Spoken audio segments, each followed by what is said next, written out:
This is Joe Dime, and I'm sensing that you're probably tuning in to the Gainin Fast on Memphis podcast with Aaron Schreiber.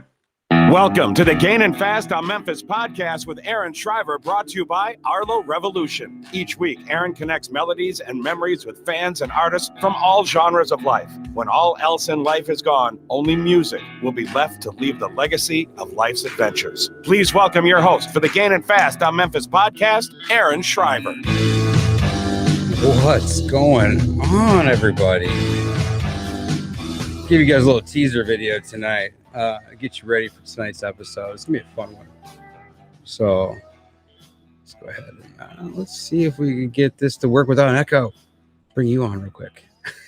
How's it working? Just trying to make sure we don't have an echo. So, all right, we're gonna figure out the sound. While we're figuring out the sound, before we get ready to start off tonight, if you guys are watching live, if you guys could drop where you're watching from, make sure where the chat's up and running. Also, if you guys could drop the share or a like on the video or on the live stream tonight, that'd be awesome. And yeah, we'll see how the delay is looking. And once I get a thumbs up from her, we can start rolling with this. We got a little new view tonight. So I don't know. We had some bunch of kids over here this weekend. I'm muted. Yeah. I was muted the whole time. So we kind of rotated some things around. So it's like weird. I think we're good. I like it. I like this little new view. That corner looks empty. I gotta put that barrel over there. That's what I'm gonna do. Yeah, that's a good idea. All right, sounds good on your end? We're good. Let's go. All right. All right. Welcome to the season. What the heck? I can't even read my own. Welcome to the season 4. That doesn't sound right. No, there's definitely a typo. Welcome to season 4. Okay, of the I need Gainin one of Fast those. on Memphis. One of those little movie things where you Take 2. Take 2. Take 3. Take 4. Welcome to season 4 of the Gainin Fast on Memphis podcast. Each week, we connect melodies and memories with fans, artists, and passionate, driven individuals in and around the music community. I'm your host, Aaron Schreiber. Tonight, we are presented by our good friends over at Arlo Revolution. Cinematic wedding films, music videos, and promos. You can find them over at arlorevolution.com. And then our 2 on-screen sponsors, Art on a Higher Wire by Joelle, original and custom artwork, inspired by your life moments and treasured photos and memories. Find her all over Facebook. And then our good friend, Corey Oliphant, the original church choir. Each week, I'm honored to have them both just as a sponsor. It's awesome. But we thank each and every one of our sponsors for the continued support and growth we have of the show. Just crazy things every week just been happening. We're going to be having another big announcement in a couple of weeks. Hopefully sooner than later, we'll be able to announce something new. So, yeah, well, it's fun. Some fun things happening. But if you guys are looking for to support the show in any way, check out our Patreon. You can find the link in our show notes. Tiers start just at $1. We do have room for a couple more advertisers on screen where you can see your logo displayed today and each and every week with all the audience. So yeah, but if Patreon is something you can't do, like, share, and review and subscribe everywhere you can.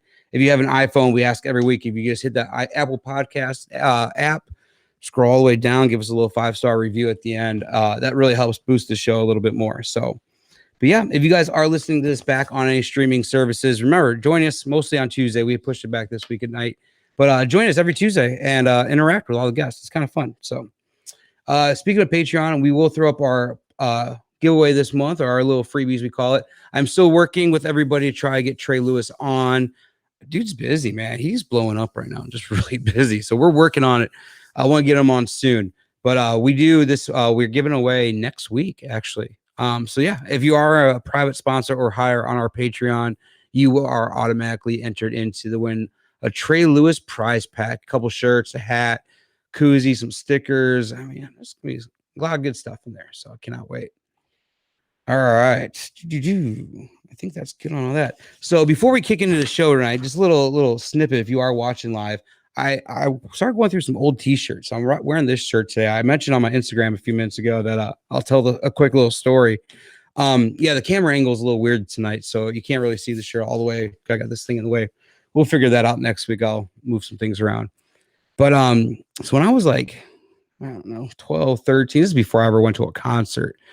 That I can remember, there was a little family diner or family restaurant like West Dundee, East Dundee, Illinois. And when I used to go there with my parents, and I think it was like a Greek restaurant or Greek family restaurant or something like that. And there was a guy there that I just idolized. He was a guitar player for a local band. And of course, me, I was a big fan of music. And I was just like, all right, this is cool. I know a musician. This is the first musician I ever knew. So he gave me a CD and a shirt. Of course, the shirt never fit me back then.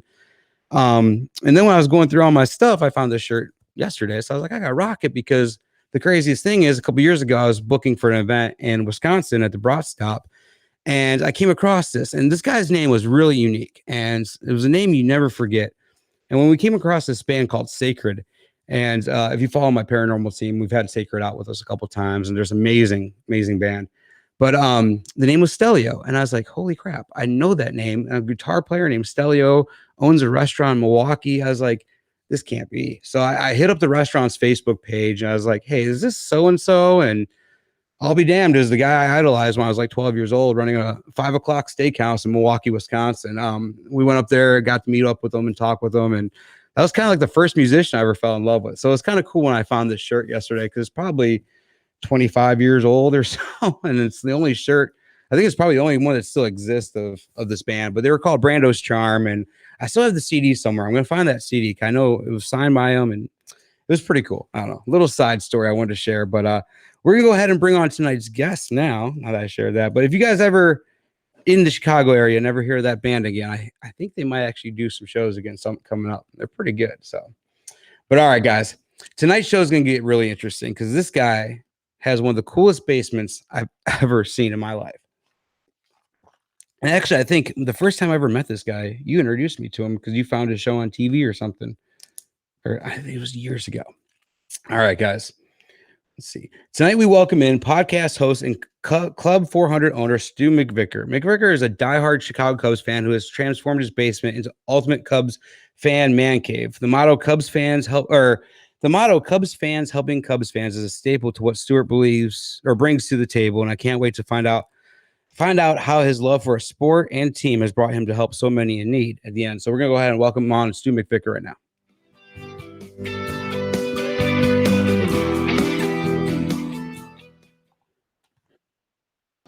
There he is. Hey, how you doing, buddy? Hey, thanks for having me on tonight, Aaron. I appreciate it, man. This has been a long time coming. I've wanted to have you on and talk to you for a while. You have your own podcast. You do so many phenomenal things. But welcome to the show, dude. Thanks a lot, man. One thing I know about you, you're a passionate guy, and I'm passionate about two things. Just so all your listeners know, I'm passionate about music and baseball. Dude. Basically a mix of both, but mostly Cubs. It's all Cubs memorabilia, but music is a big part about what we're all about. I think your next event, you need to have Brett Eldridge. Oh, love to have him. And you know what? I've never live yet, but I did buy tickets for the Joe's Bar and Weed Street Festival, the 4-day festival. Oh, nice. I'll check him out. I think he's playing Thursday night, I think. So we're going to throw things back like I always do with everybody else. I want to know your earliest memory. Of course, living in did you grow up in the Chicagoland area? I mean, where are you? I grew up in McHenry, Illinois, actually. All right. Yeah. Not too far from down the road.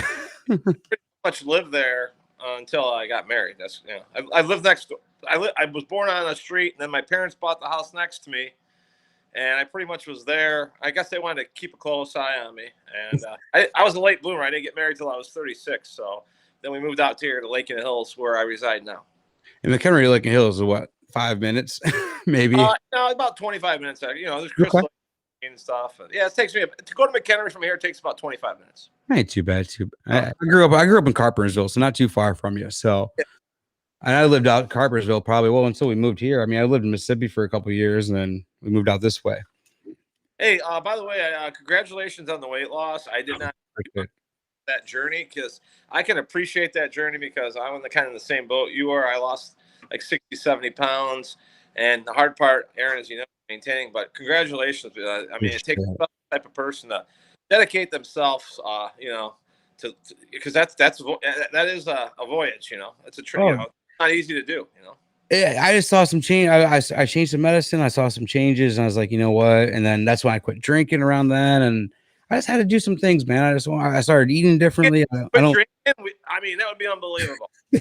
I've been water, man. I was actually, it was funny. I've been posting a lot of clips from my first like 10 shows, and I'll go back and man, I was slurring some words with after the first hour. I was like, damn, I'm glad I quit drinking because the podcasts were going south really quick those first 10.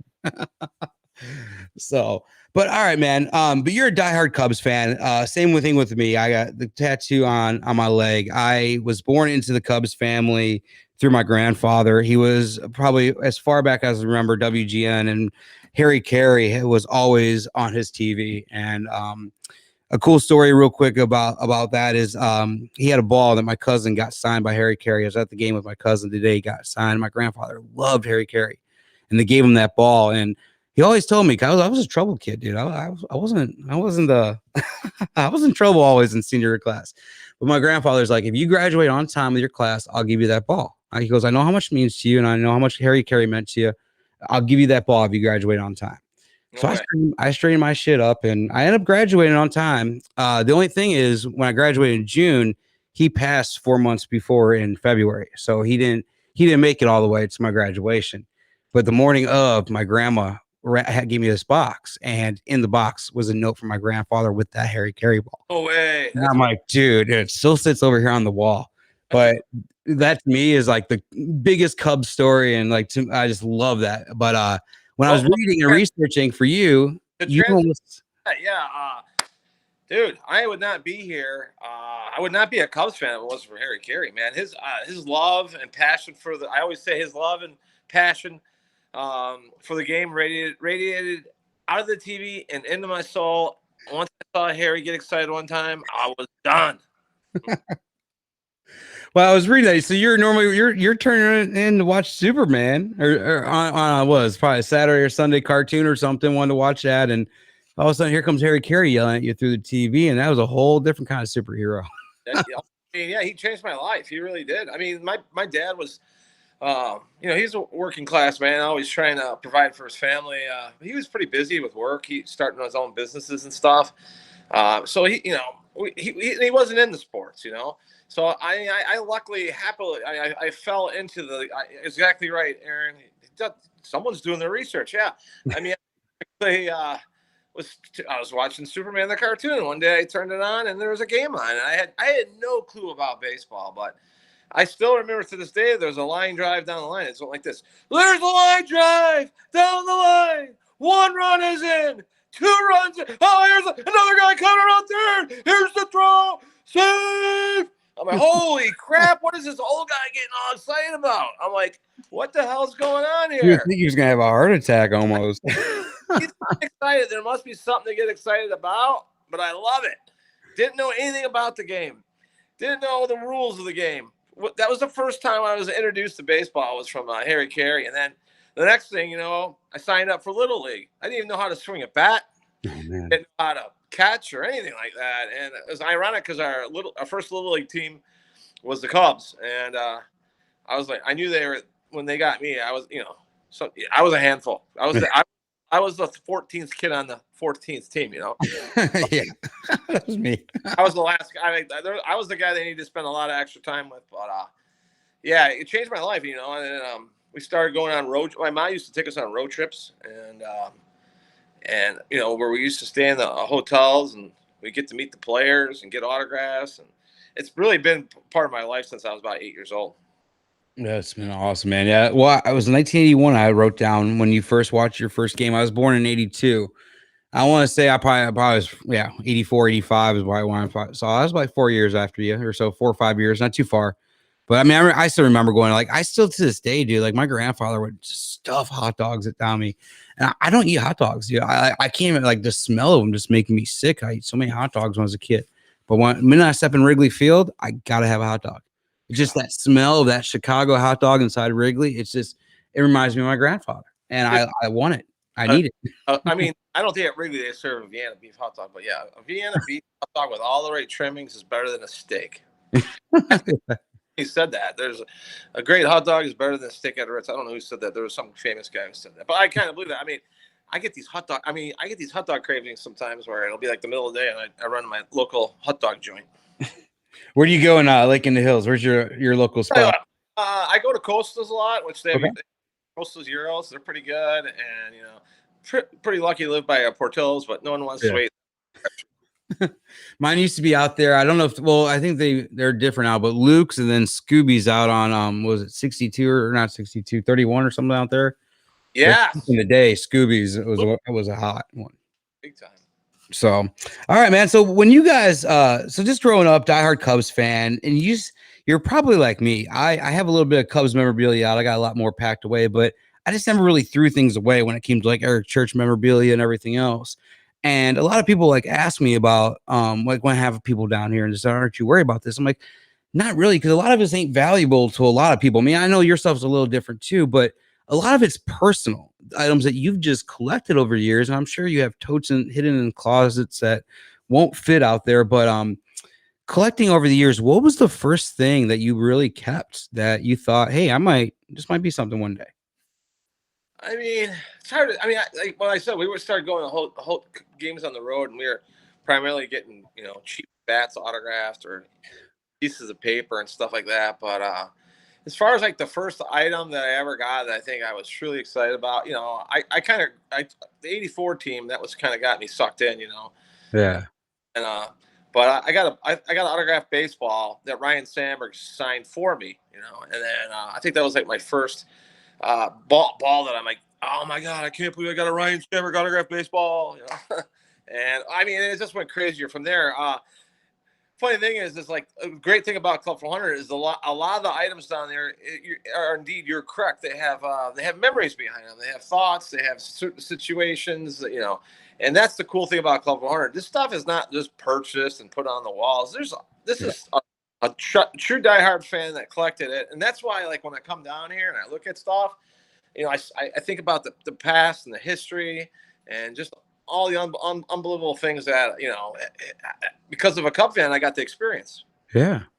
Dude, it's so cool. So who was the first player you ever got to meet that you remember? The first player you ever said, damn, he plays for the Chicago Cubs. I just got to meet him. I remember I had a great conversation with Mark Grace the day I happened to be at the game that he was his first rookie game. I wish I had that ticket stub. He wasn't a day late for that game, was he? It was yeah. Yeah. Hey, by the way, we had Mark Grace out here at that's a joke. Okay, see that? What Aaron's referring to is, imagine this, everybody. Imagine this was a post 2016 World Series party, right? I sold 150 tickets for like $100 or something. Like, I don't even remember what it was. We also celebrated Dorothy, the famous Cub fan that sat behind first base. Prayers to Dorothy right now.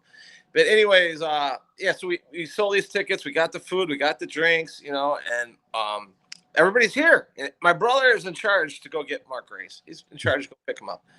And he comes down. He goes, hey, you need to get the hell upstairs right now. And I'm like, what? He's just, get the hell up here right now. And I said, holy shit, we got a problem. I knew it was bad, like when he acted like that.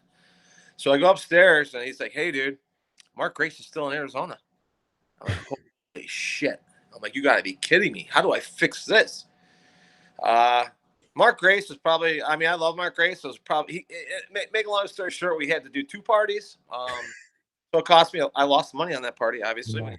Food and drinks for 4 hours, and you got to do it 2 times. And I'm not going to recharge them for that mess up, Hell no. But Mark Grace, when he did get here, he was one of my favorite Q&As of all time. And I talked to his agent. He said, never go through Grace. He forgets stuff all the time. I'm like, oh, I told that before. I get that all the time now, dealing with these artists and everything else. You got to go through their agents, man, because if you don't, man, you never know. Yeah, you know what? On the safer side of things, you go through the agents. Trust me, I know you're going to be paying more money, but you're kind of assured what you're going to get at the end of the day. That is true. That is very true. Speaking of the devil, there's Harry Carey right there, man. Rest in peace, Harry Carey. That was definitely a guy. I think he was behind a lot of people getting into the baseball and the love of the game, everything else. So if you guys are just tuning in or you guys don't know, we were kind of going through just kind of growing up. This is Stu McVicar. So when he first, when you met your wife in Wrigleyville, which is pretty cool. It's funny because you and I feel like are from like the same tree, just went different, kind of split a different way, because I met my wife at Country Thunder, around where country music, and where I just love. Yours was Cubs. I gotta find. I don't have any right now. I should have grabbed one. We did our engagement photos at Wrigley Field. So you tried to get in, but the Tribune company was assholes back then and wouldn't let anybody around. I tried to. I wanted to propose. I wanted to propose to her on a rooftop. That's where we did our engagement photo. I wanted to propose to her. I ended up proposing to her on a rooftop, but I wanted to propose in Wrigley Field. But there's too much red tape at the time with the Tribune company. Nowadays, I think the Cubs will be a little bit more willing to work with you.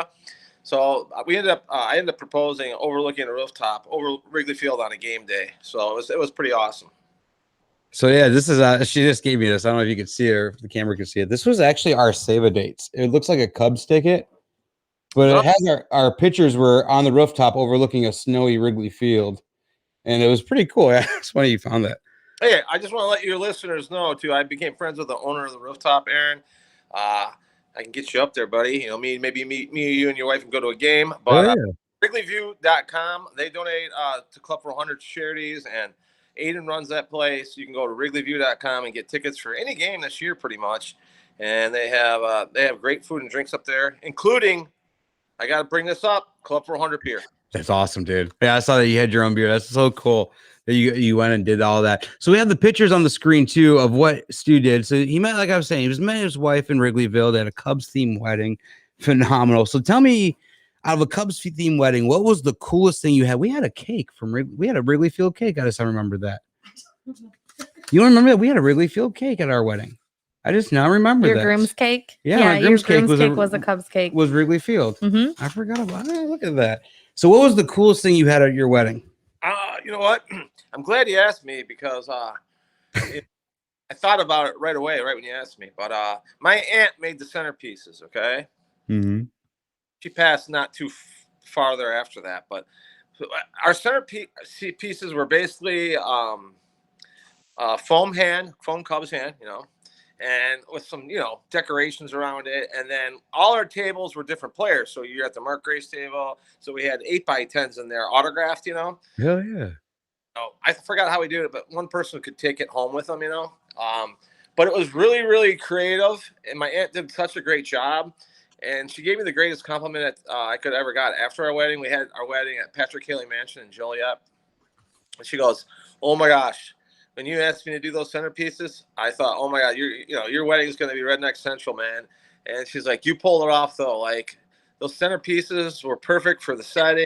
It was a classy Cubs wedding. It really was. I mean, my mom sang the national anthem. My dad threw out the first pitch. Her dad threw out the first pitch. It was baseball themed. All the bridesmaids wore Cubs jerseys. So did the guys. I had one Sox guy represent me, and he wore a White Sox jersey. And surprisingly enough, I don't talk to him anymore. Anyways, he should never been in my wedding.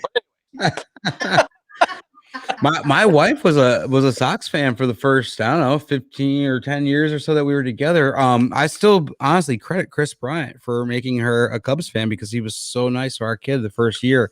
So our son, that picture I sent you of my son on my shoulders, I was carrying him to Wrigley. That was Chris Bryant's debut game. So. Yep. Or no, his second game. It was Chris Bryant's second game. His first major league hit was my kid's first game. Aaron, did you show the viewers that piece? Could you put that up there or no? I don't have.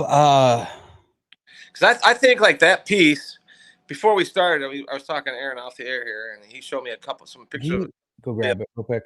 Him and his son walking into Wrigley, and he's got all the players from the 2016 to sign it, and it's just. I started 2015.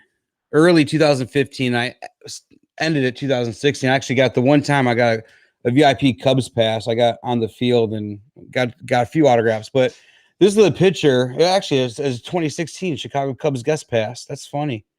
The year they won. So yeah, it's a picture of me carrying Jackson into his first game at Wrigley. And the top it says Jackson Robert Shriver, first Cubs game, April 18th, 2015.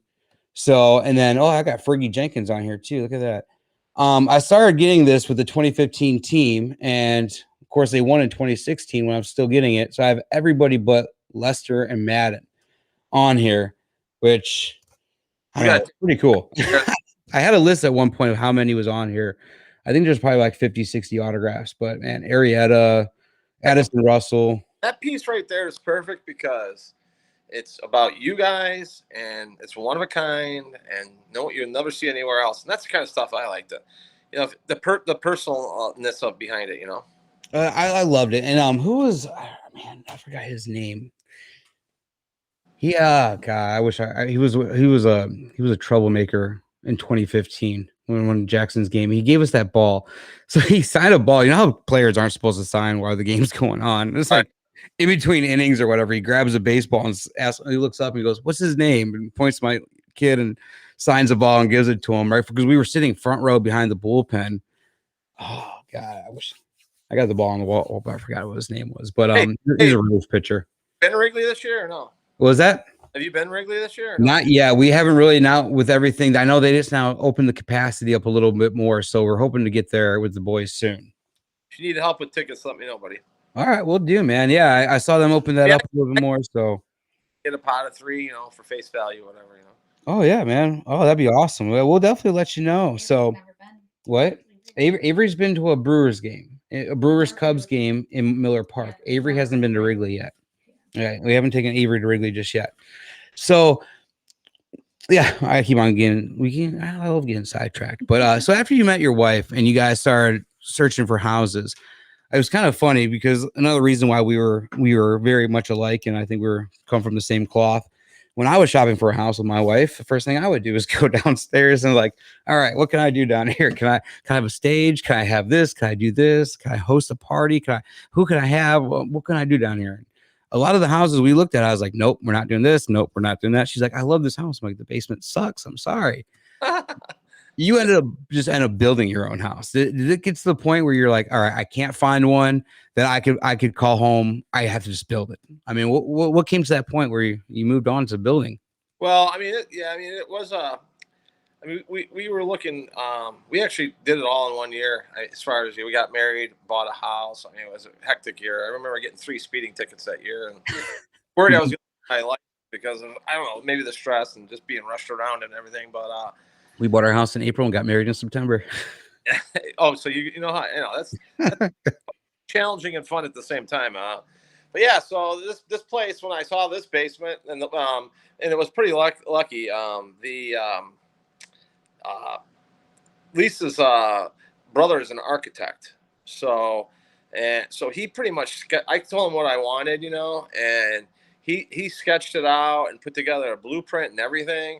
And that blueprint pretty much matches what you see down here. He did a remarkable job. And his thing was, every time you turn your head, you want to be like, wow, Mm-hmm. Every time you turn your head, you want to see a focal point that was awesome, So, and that's what, the center of every great place is the bar or the kitchen. And, the bar is definitely the centerpiece of Club 400 for sure. That's pretty awesome. So the bar, who'd you contract to build that bar? My buddy Dan Sheets did that bar. He contracted.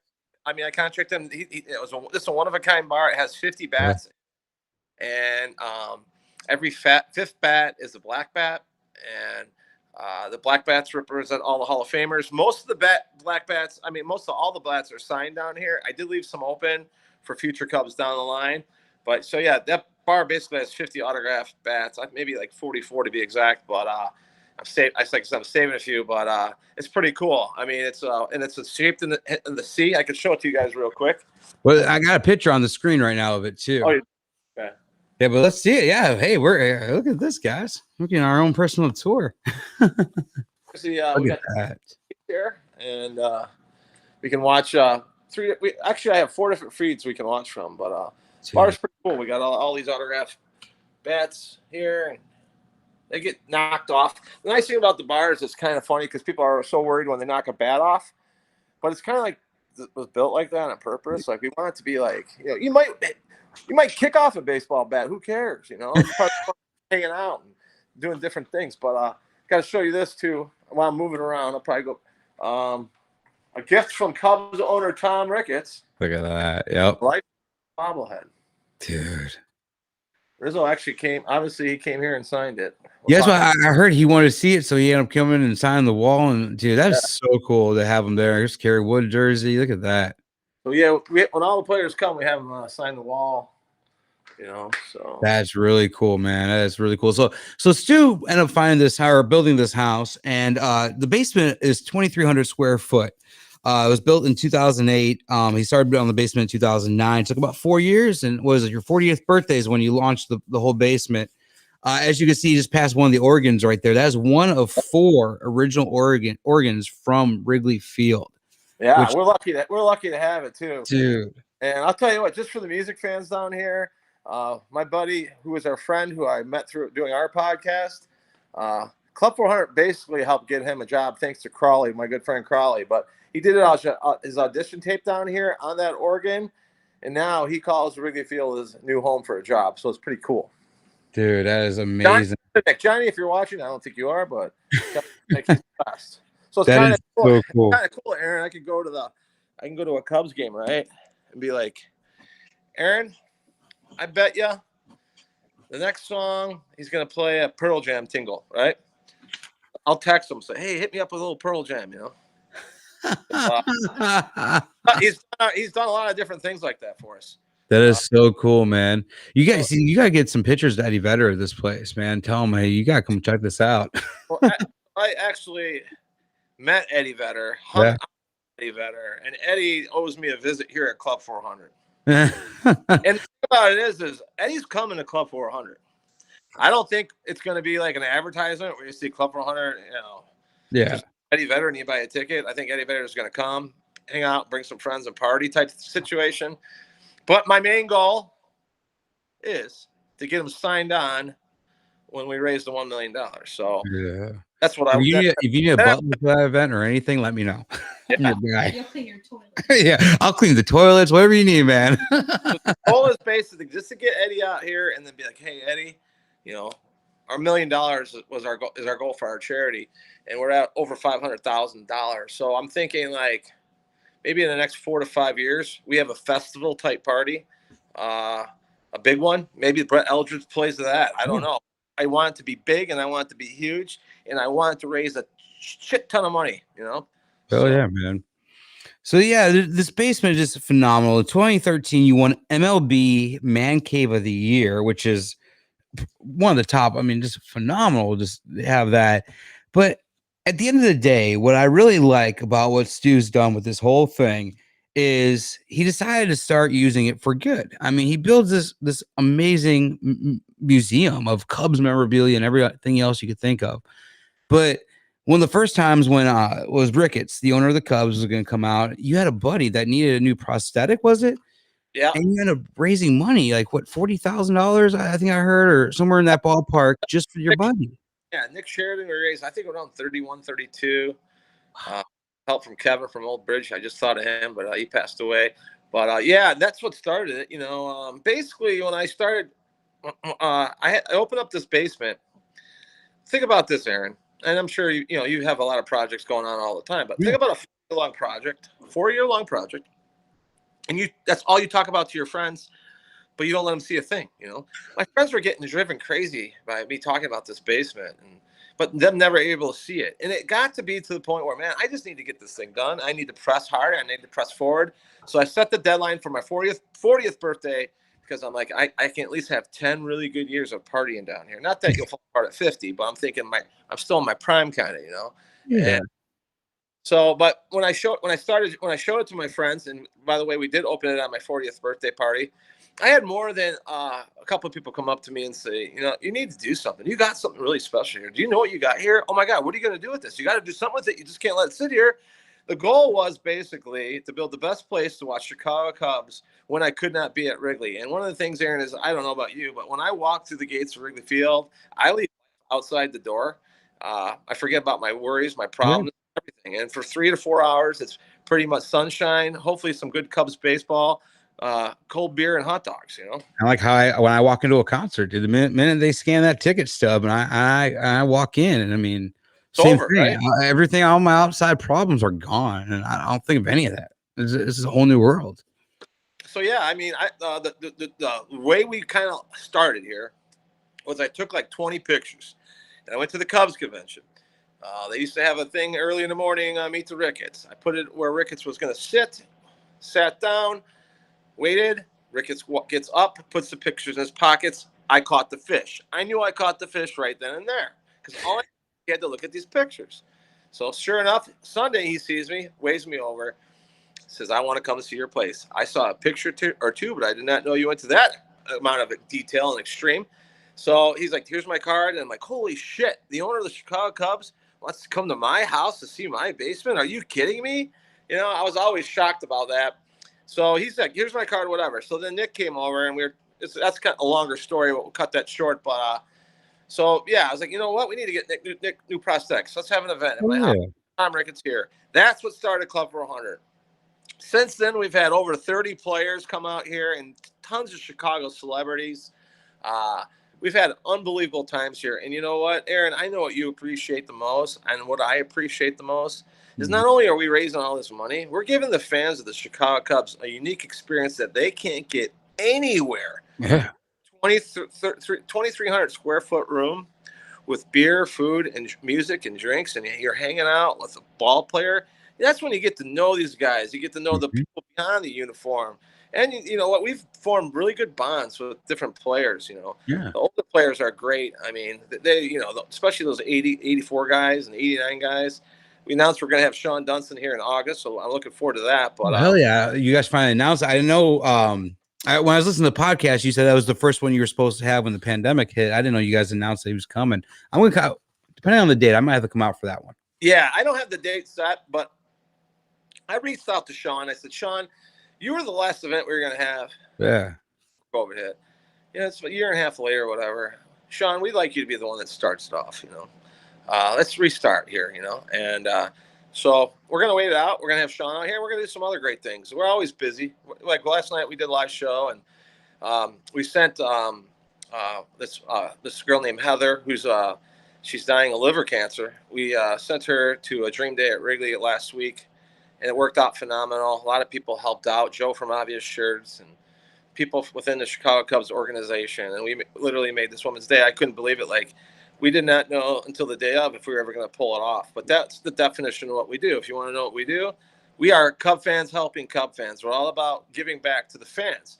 Without the fans, man, none of these players have anything. The owners don't have anything. The whole sport, the whole league, without the fans, nothing exists. And I'm just amazed all the time. Like, even like, yeah, this poor girl is trying to get her friend to one last ball game, right? And like, there's nothing out there set up to help, you know. And you know what? That's where we come in. And you know what? We are Cub fans helping Cub fans, but we appreciate the game of baseball. I mean, we might help a Sox fan or Cardinal once in a fan, but you know, I'm not going to brag about it or anything. Nah. I don't know, those Sox, man. They're hot this year, though. I mean, they deserve it, though. They deserve a year every now and then.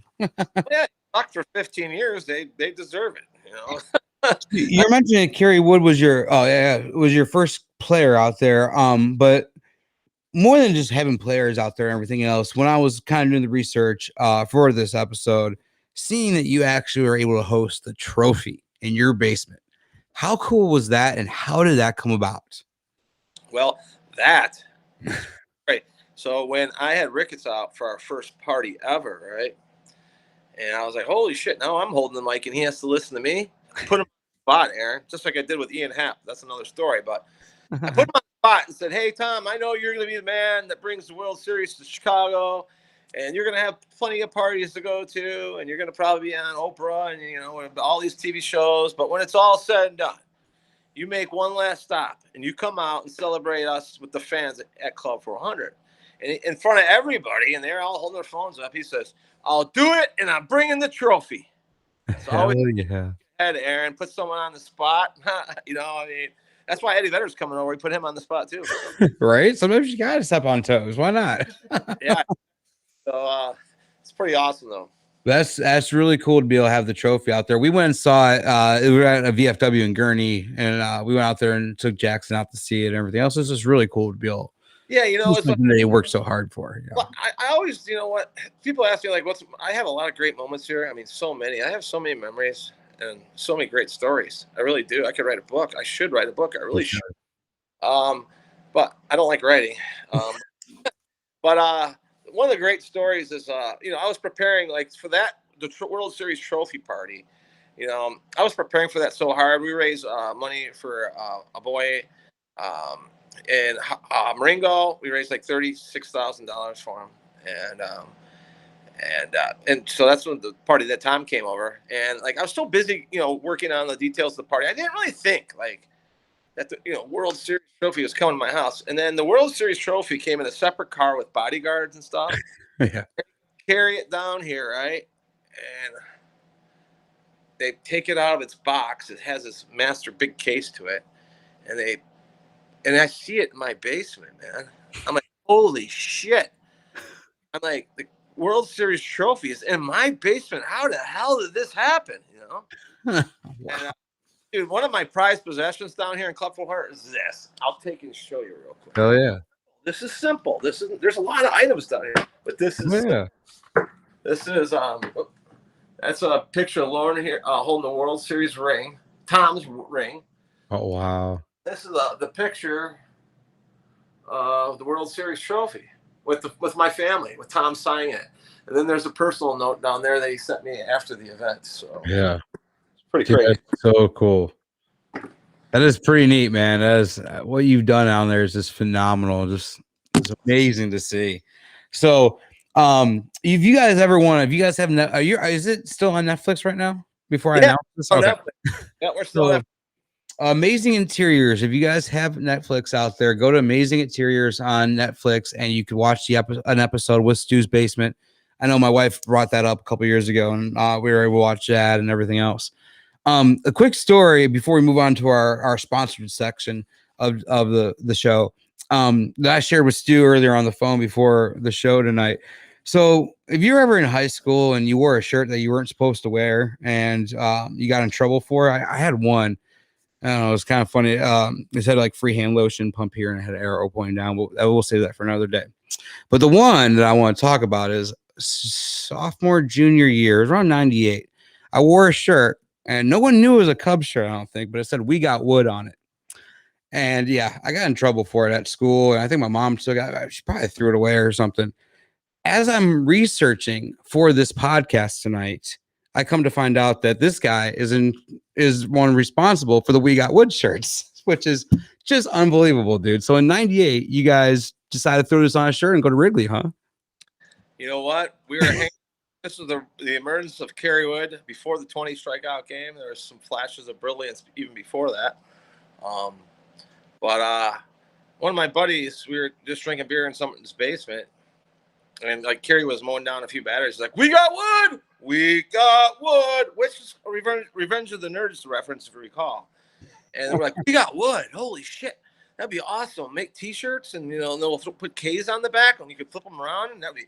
So that's what we did, and it was we did like 30 shirts. We did like 50 shirts, and we went on a road trip to Cincinnati.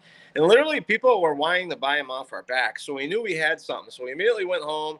Yeah, we got in the T-shirt business, and got in a lot of trouble too. You can do that for another podcast, all your troubles, but the T-shirts, all the money that we made for the T-shirts, we were making it for us at that time. There's no charity involved here, but all the money went to the lawyers and more. We got some crimes we didn't commit, and that's a 2 podcasts full. Yeah. Okay. Well, that's why I said that. I know you want to save that story for a big podcast on your own one day, it's just crazy though how small of a world it is and how it comes back. I remember when I went to Wrigley, I was probably with my cousin or somewhere, and we were just walking. I saw that shirt somewhere down there. I'm like, I gotta have that shirt. I'm like, I just gotta have it. And I don't wear it long because it disappeared real quick. I'm trying to find a picture of it. I must not have a picture somewhere. I remember telling me, like back in the day, and you'll understand this too. The God, when you're a little kid, is the guy who's like when you go to the window and getting the tickets, picking you the tickets. Like he's the man, especially the old days at Wrigley when you just used to walk into the window and they're like looking around in their computers and you're like knew that he had some special secret ones, But that guy was always the man. So I was like, man, one day I want to be the Cubs ticket guy, whatever. And so my mom introduced me to a guy who sold tickets. He goes, "Let me tell you something, kid." I was a young kid.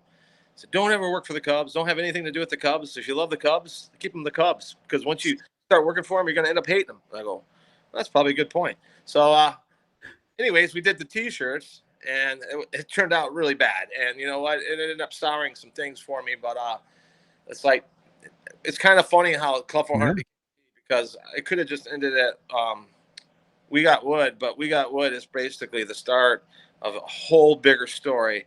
A story I think is unbelievable. I think what we're doing down here is unprecedented. I think raising money out of a residential basement and giving back to the community and having all these players come out here for these unique times and having these unique parties. I'm really proud of it, every aspect of it. And that's the beautiful thing. I'm proud of all aspects of it. And, you know, even when people buy, like, we've had $250 tickets, like 300 sell out in a day. But you know what? I'm telling you, when you come, you get your money's worth. You know, you get an item, you get a picture with the player. Like, you can look at it and add it all up and say, this stuff's almost worth as much as the ticket. Oh, dude, for real. Because if you're a Cubs collector, I mean, I did sports memorabilia for years. It's not cheap. I mean, you go and get a Chris Bryant autograph at a convention, it's $150, $200, and you get 10 seconds with the guy. Dude, our event for Javi Baez, right? Mm-hmm. You got an autographed World Series baseball. Okay, that's what's worth, like, basically $200 right there. Easy. You got a picture with Javi Baez. You got food and drink for 3 hours, and you got a 45-minute Q&A with them. I mean, that's value. And then you look at the fact that, because we don't take any money from this, I haven't made $1 from it ever, and I can say that with an honest face. In fact, Club 400 owes me money. I can promise you that. I like to go big or go home, and that's how you are, Aaron. That's what I love about you. But exactly. Sometimes you go too big. If I break even, I'm happy, because there's so many times where I don't. Right. So it's always fun, but it's funny. I'm looking at this picture. I'm sharing a picture of we're right behind you right now of the Cubs logo with the blue and white chairs, and that Cubs lamp that you have back there. I got the same one right next to me to my left. Yeah. Well, now you got the trophy sitting there, but well, the mock version of a trophy, which is awesome. Is that the one you had a Zobrist sign? This is the World Series corner over here. Oh, dude. This is all really rare. Like, there's David Ross 2016 glove right here. Game used 2016 David Ross glove. It's an unbelievable piece of all the teams' signatures on the away jersey when they won the World Series, with descriptions of things that happened. Tom also brought this over to me. Right there. Camera, but this is all the scorecards from the Hughes' was it Pat Hughes' scorecard or whatever? That thing is just epic. I'll show you this too. This is pretty cool. One of my favorite inscriptions down here at Club 400 right here is this right here. Oh yeah, Pat Hughes. Yep. That's the final call series, but awesome. The announcement. So I have it took me a couple of years, but I have I sent you that picture. It has a 30 ball holder. So I have all 30 are World Series baseballs, and they're all signed by the 25-man roster. Some of them I got in person, so there's some inscriptions on them and everything else. And then I have like Hughes, and he has like his call when they won, St. Cubs won, and that's probably one of my coolest things is to have all that, because you waited so long as a Cubs fan to see this, and then it finally happened, and I don't know, it's pretty damn cool to see it. We're going to get to a question about Game 7 here in a minute. Before we get to our pod deck section, though, of the show, I do want to talk to you about, because we always try to touch on different things here. You had a guest, a Cubs player that went through a lot of ups and downs at one point, but when he was out at Club 400, it was a couple of days prior. But you had Zobrist out there before his whole world went colliding on him. How do you think he handled or was able to put that on going through that? 'Cause I heard another show where you talked a little bit about it, but it's crazy to see the strength on some people. If you recall that season, right? Mm-hmm. First did not report to camp on time. Nope. And they really didn't say much about why he didn't show up to camp. They kind of just keep it hush, you know. So we had Zobrist fully booked, locked, loaded, you know, pretty much paid for and all that stuff. But I was just, you know, you always deal with agents, and some are, you know, friendlier than others, and some just don't say things but say things. And something was wrong, and I didn't know what it was. And I was kind of like worried that the event might not happen, and I really and I didn't know quite why. I really, but it just, I had this weird feeling about it, but he didn't cancel, and he came out here, and I'll tell you what, he was remarkable. He was remarkable. And like my photographer who does a lot of my events said he was one of the best guests I've ever had. His friendliness to the people, and she paid attention to that. She's shooting people, but she's seeing what these guys do. He said, he's the best guy you ever had out here. So he goes up and does the Q&A, right? So we always play the walk-up music with our. So we're playing the Benny song, and I'm walking pretty close to him, and he mouthed, "Turn that fucking shit off." And I'm like, holy shit.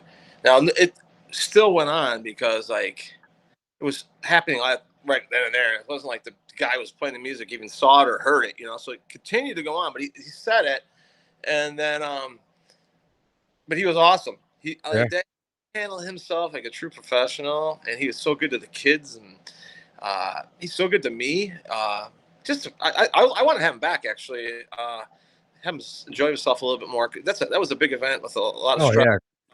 Yeah, when a lot on his mind going on. He was out there, but I got to meet him a couple of times, and dude is one of my favorite baseball players by far.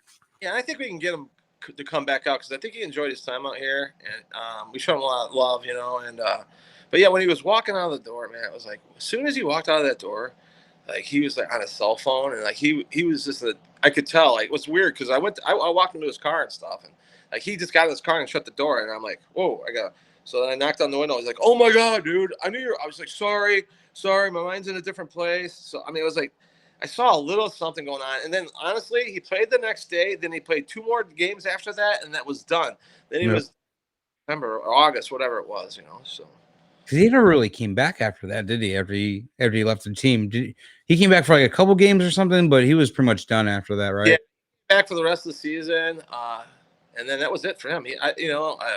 I do want to have him come back here. He was one of my favorites, and just a genuine. You know how you meet a genuine person, he was a very genuine person. And I was like, okay, you're Ben Zobrist, MVP World Series, but dude, you're just a freaking dude, Yeah, when I got to meet him too, he was just so down to earth, and just was the coolest guy to talk to and meet. So, all right, we're gonna take 20 seconds, pay the bills real quick with a little ad, and then we're gonna move on to our pod deck section of the night.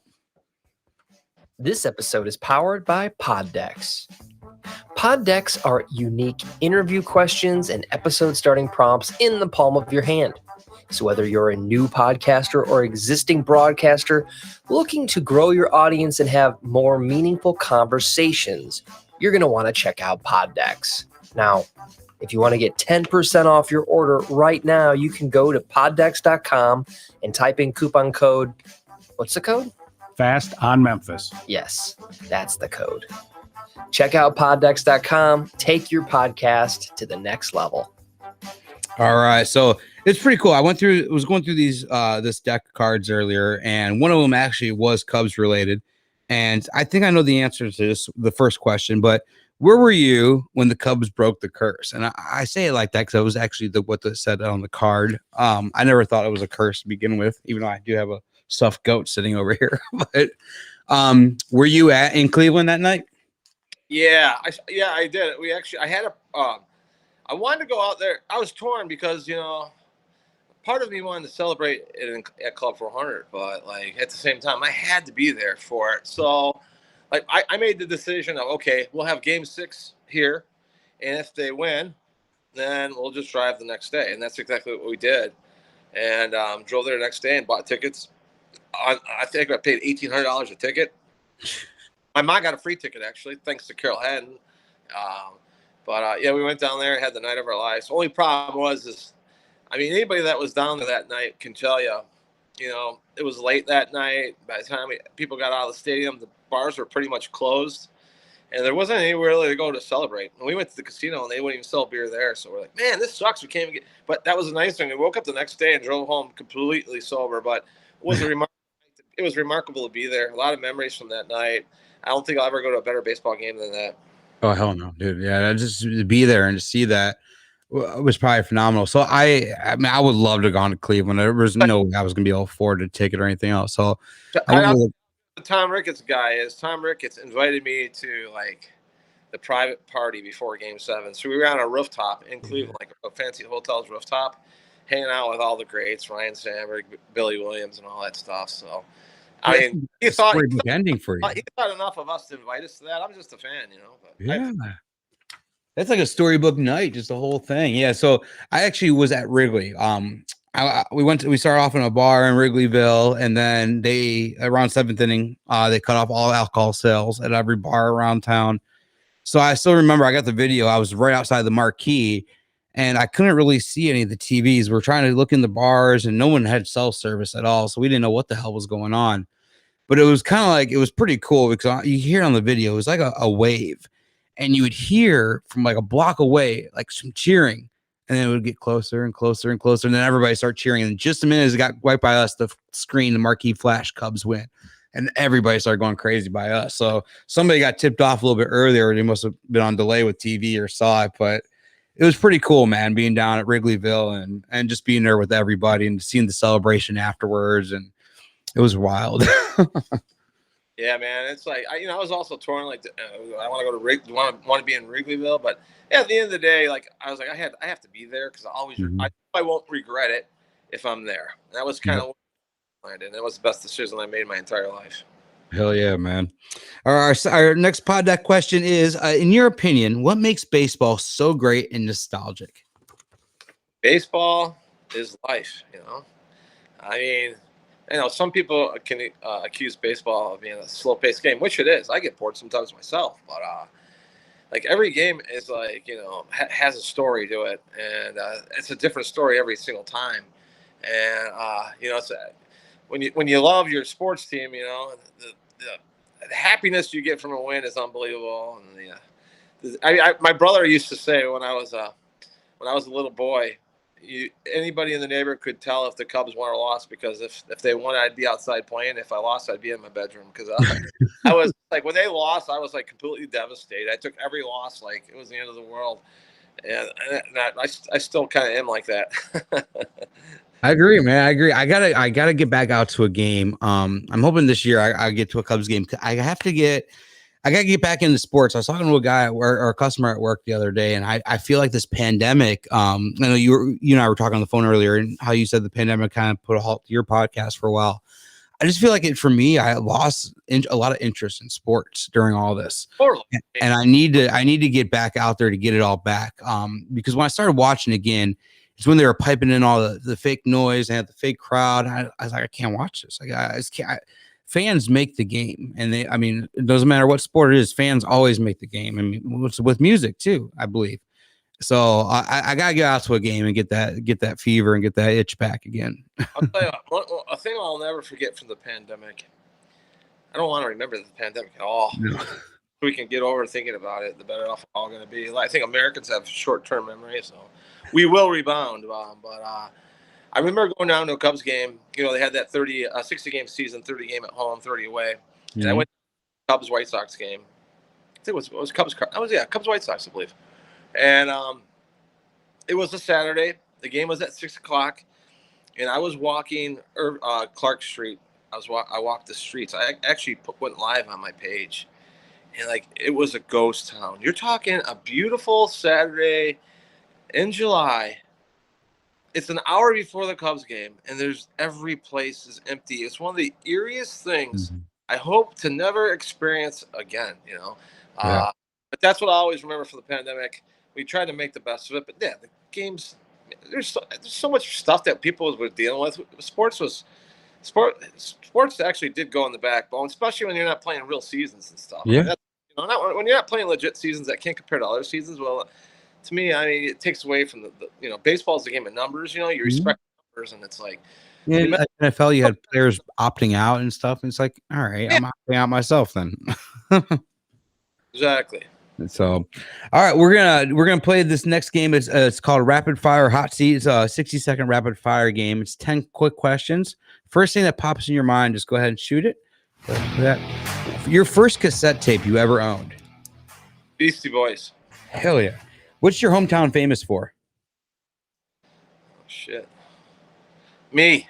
I was hoping you'd say that. What was the first concert you ever went to? Oh, shit, man.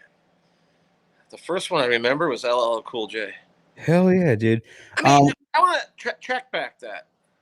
I went to the Ice Cube tour with Kid Rock, and Kid Rock played that thing. He got booed off the stage. There we go. We're gonna have you back, and we're gonna talk more music because we stuck to just Cubs this one, and we're gonna do a part 2 one of these days with you. We're gonna do more music because earlier you and I connected on your Kid Rock story, which was I have a lot of Kid Rock stories, and we need to share all that. And we're running out of time tonight, but dude, we gotta share all that next time. But yeah, we already asked you this one earlier, but go ahead and say again your first Cubs player you ever met. Mark Grace. All right. What's your favorite baseball movie? The best one out there is, that's a tough one, but I'm gonna go with Bull Durham. All right. Hell yeah, dude. I'm still a fan of Rookie of the Year. I love that movie. What's one thing people buy that you think is a waste of money? Shit. What came up in my mind was toilet paper, only because we were talking about toilet paper last night in our podcast. Waste of money is, I don't know. I would say ketchup. All right. You can tell you're a hot dog fan. All right. Who is the best baseball announcer ever? Harry Carey. Hell yeah. What's the most annoying bill you have to pay? Water should be free. I don't know. I don't like Right. that. I was hoping you were going to say electric with that basement because I mean I'm sure that electric bill is annoying as hell after a party. We put solar panels on the roof, to be honest. Dude, genius. I know. I'll Do that. If anybody ever, like, for my house, because I got a lot of power in this house, Yeah. I did solar panels, and I don't regret putting up there whatsoever. They're going to pay for themselves quicker than they projected. All the numbers they gave me, we've beaten handedly, and they do that on purpose, I think. But yeah, solar panels helps this place. I'll tell you one thing, Aaron. I know at the end of the month if I've partied a lot or partied a little, and lately I've been partying a lot. I hear you on that one. All right, you go walk into a grocery store. You got to pick up 3 items and take it to the cashier and make her feel uncomfortable. What 3 items are you finding in that store? That's good. These are tough ones, man. Oh, maybe like some general warts medicine or something like that would be an item I'd probably bring up there and make her feel. Maybe like mix in like some kind of lubricant, some other type of lubricant, and maybe like the old lambskin condoms. You know, like the whoever used lambskin condoms. Nice, dude. All right, so you've done a lot. You got to meet a lot of cool Cubs players. What's something that's still on Stu McVicar's bucket list, man? Something that you still want to achieve or accomplish around the Cubs? I mean, we've talked about you wanted Vetter there and everything else, but what's something that you still want to accomplish in life other than the $1 million goal? Well, I would really like to get Sammy Sosa back here. Hell yeah, dude. Like I would like to get, like, Sammy hasn't been back to Chicago since he left, you know? Yeah. And like he hasn't even been back to the city of Chicago. And like I tried to reach out to him and be like, hey Sammy, like come on out here, we'll do something good for somebody. I put you in a nice light, and Sammy should be welcomed back by the organization. It's one of the biggest organization's flaws right now is Sammy Sosa not being a part of the Chicago Cubs. I mean, there's plenty of stuff that has gone wrong with, but the steroid things, it was bad. It was wrong. There's a lot of worse things that happened that go unlooked at. And it's like, I don't know why Sammy's being, not welcomed back by the club, but I would like to help facilitate to bring Sammy back to the club for sure. That would be a dream of mine. If I could have any small way of doing it, be a part of it in any way. Dude, that'd be awesome to have him out there, have him back there. So I looked it up because I for some reason there's a date that still sits in my head, and it was 9/13. I thought it was 99, but it was 98. I was at the Cubs game, September 13th, 1998, when Sammy Sosa hit his 62nd. And I still remember it was sold out. We were out there. I still got pictures from him running around the bases, and it says 62 on the board and everything out there. It was really cool. Or I think it was 66 or 62. I think it was 62. when him and McGuire were going back and forth. And that was still one of the coolest games I've ever been to, was to be able to see that. They brought baseball back. I mean, both of them did. Yeah, dude. I mean, I love Sammy, dude. I thought he was a hell of a player. I still remember my first Sox game I ever went to. Sammy Sosa was in the outfield. He was a rookie. It was right before he got traded over to the Cubs. I want to show you a picture real quick. I'm going to grab off the wall. This is funny. This is classic. Yeah. This is me and Sammy Sosa. Look at how skinny Sammy was. Unbelievable, huh? Dude. Sammy Sosa. That's before the roids, obviously. Yeah. that is crazy. Sammy was one hell of a player. Let me ask you, before we sign off, because I know we're about ready to wrap things up. How's your feelings? And this will be the last question tonight, of Steve Bartman. Shit, he did nothing wrong. He did exactly what we would have done, I felt. Yeah. You know what, though? What Steve Bartman didn't do, in my opinion, is I wouldn't apologize. I would have came out there and said, suck it, you know? I was like, him going into seclusion and all that stuff, I would have just, hey, he got a World Series ring, so how he played his hands right because he got a World Series ring. But you know what? I don't think Bartman would have been Bartman if he didn't have the name Bartman. It just kind of worked against him in that too. The headphones on, the hood, the sweater, everything about him was just nostalgic. It wasn't a gimmick, but it was him. But it was like different parts that worked with it, you know. And it was just, but yeah, then he went in hiding and all that stuff. But I like to get him the Club for 100. I was gonna say, I wonder if he'd ever surface again, ever come out. That'd be kind of interesting.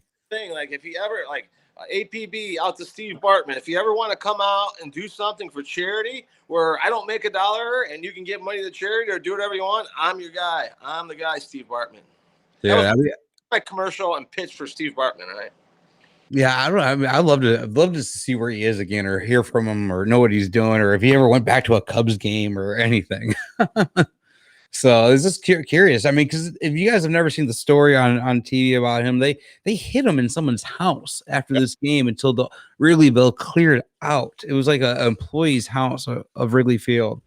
Just insane story. So definitely look into that. If you guys don't know who he is, I think it was game 3 or game 4 of NLCS back in late 90s. Cubs were about ready to clinch.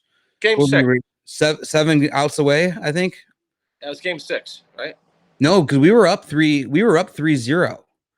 And we were like 6 or 7 outs away from clinching, going to the World Series. And then the Bartman incident happened, I'm pretty sure. And then we lost 4 in a row. We lost that game and then the next 3, and we were eliminated. I think we were swept by the Marlins after that. Or what? I might be wrong. I might have been wrong. I'd have to look that up. Bartman play happened. We were going to win that game. We lost that game. Mm-hmm. Stewart pitches the game 7. He hits the home run. They still lose. I'm downstairs drinking Mai Tais. Wondering what the hell. That's probably what it was. Yeah. Jesus Christ. I missed hitting that home run because I was getting a freaking Mai Tai. What a joke. All right, man. Well, Stu, this has been a great hour. Thank you so much for spending time with me tonight and tell me about your passion for the Cubs and all the great things you've done with Club 400. I cannot wait. I'm going to try to get out there for your next event and definitely check everything out. And especially, I mean, you're not far from the house, so. Yeah, you can come out anytime, man. I want to let you know what the club's been jamming. We've been jamming, obviously, the new Eric Church album. Oh, yeah. A lot of that. Morgan Wallen all the time. I love Morgan Wallen. I know he's in a little bit of trouble, whatever. He'll be back soon. And Hardy. I love Hardy, man. Good Hardy. Dierks Bentley is how I got into country music. My mom has a place between Nashville and Memphis called Big Sandy, Tennessee. Oh, yeah. I found a CD. What was Dierks Bentley's first CD? What was it? Which one was it? Was it Modern Day Drifter? Was it Modern Day Drifter? No, that was number 2. And it had a cheesy cover on the front. Yeah, it was him and his dog. But you just said Big Sandy, Tennessee. So we just kind of connect on something else now. Remember Route 91 in Vegas? Yeah. So in the church choir, we have a good friend, Heather Melton. She lives in Big Sandy, Tennessee, and that's where Sonny Melvin's buried. Yeah. They live right on Big Sandy Lake. Right. My mom knew of their family for sure. Like everybody in Big Sandy knows everybody in Big Sandy. Yeah, exactly. And they always had the green ribbons around the trees after everything happened, everything else. But yeah, Heather Melton's a good friend of mine. She's been on the show, and definitely. I mean, you said Big Sandy. I was like, whoa, hey, wait. Yeah. Small world, man. My parents bought property down there, and then I found a Dierks Bentley CD. I put it on because I kind of grew up on rap music, listened to a lot of rap, and then I fell out of rap and got in the country, and then it was Dierks Bentley that brought me to country music. Hell yeah, man! Curly-headed Dierks Bentley. All right, Stu, you have a great night, man. We'll talk soon, for sure, and go Cubs, go for sure this year, dude. Hey, great job with the podcast. I mean, I've known you before the podcast, but I knew you're a passionate guy. But it's nice to see those passions come into fruition and what you're doing right now. And I know only great things are ahead. And I know one day you're gonna do an awesome podcast with Eric Church, and I'll pay for it. You better charge like $20 a head for that one. Right. I won't wait, dude. I've talked to people about it before. I want to do it at the end of this career. It'd be fun just to sit down with them and talk about everything from 2006 to 2046 or whatever it is. I don't know. A fan like you would, and with what you do and what you're doing, would be the perfect guy for it. So hopefully it'll happen for you, and it'll be fun. Awesome. All right, man. Well, you have a great time, and we'll have to try to get to a game this year together. So it'll be fun.